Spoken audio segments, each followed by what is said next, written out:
Hello, everyone, and welcome to Fashion Coffee Hour. I'm Stanley Smith, and I'm here as always with Marcy Carmack.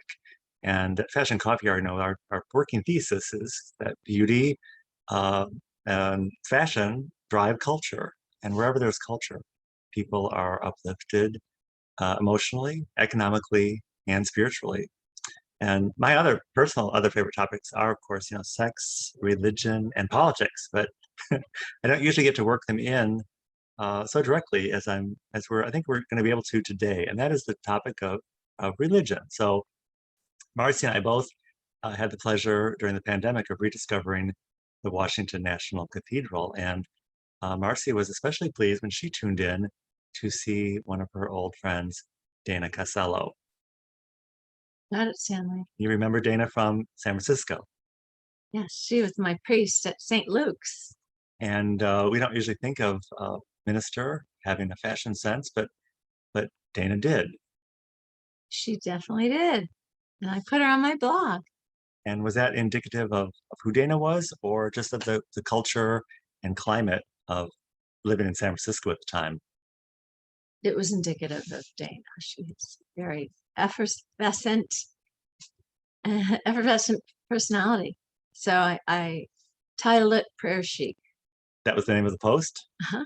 Well, that's terrific. Well, Dana preached this last weekend at the Washington National Cathedral, and she shared it was really actually quite, in all honesty, a touching and very personal story about fashion and how it's figured in her life and in her journey. And so we're going to take a look at this today and indulge a topic of Indulge Stanley, which is what it's all about, and the topic of fashion and religion. Growing up, my family had plenty of food. Food insecurity was not our issue, even though I do remember eating fried bologna towards the end of the month. What I do know is that money was tight, so there weren't discretionary funds for beautiful things when it came to furniture, art, clothing, or shiny objects.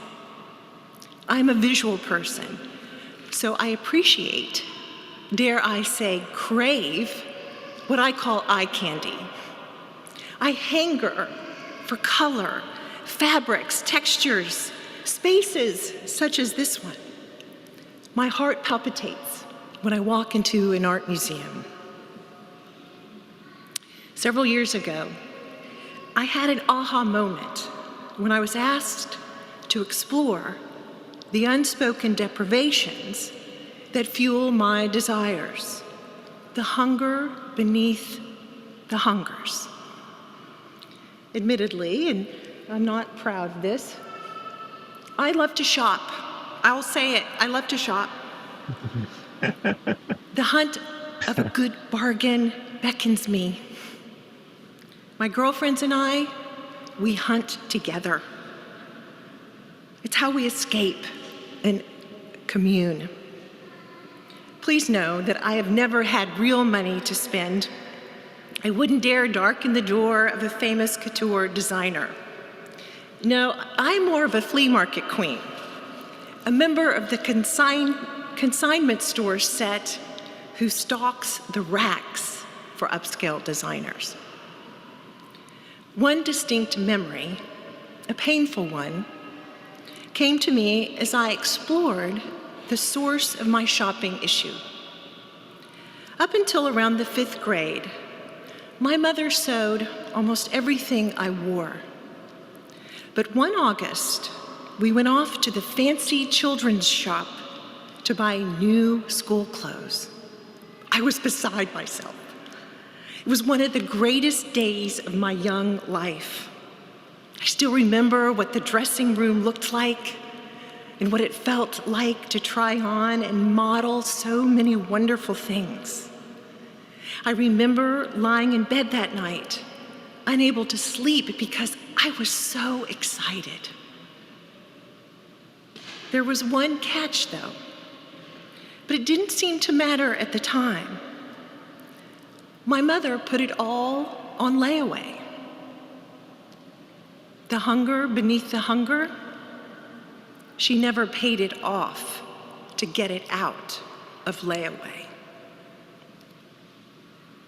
And I didn't dare ask her about it. It's almost embarrassing to share this with you. It seems so trivial because I was not denied food or shelter or my parents' unconditional love. None of that. But that incident, and a few others like it, I discovered are the source of my shopping spending habits. For years, I struggled with conflating my own self-worth with what I was denied or could not possess. I hid my hunger because I was ashamed that I wanted and needed too much. I certainly didn't think God would spread a table in the wilderness for me. I do now. Well, thank you, Dana. That was really lovely sentiment and a touching story. Dana goes on in the sermon to explain that God does know our many, many needs. And indeed, we really don't even know what to ask for, but God knows what we need. And he does supply our needs, and we don't really need to covet fashion or beauty because it is provided in our daily living, and we can appreciate it in fashion through what's provided. And in that sense, it is nurturing and sustaining. So really appreciated Dana's message. And Dana is one of our favorite people. We love Dana. My personal favorite, of course, is Jan, but I do love Dana. I sent Dana an email this morning and suggested that we should try to accessorize onto others as we would have them accessorize onto us, and that we all may be delivered from the likes of TJ Maxx, that someday, maybe if we're all lucky, we will dwell together in the designer sportswear department at Bergdorf Goodman together. So that was my blessing for Dana, and she did get a chuckle out of that. And I appreciate Dana's sense of good humor and good fun. Thanks, Dana.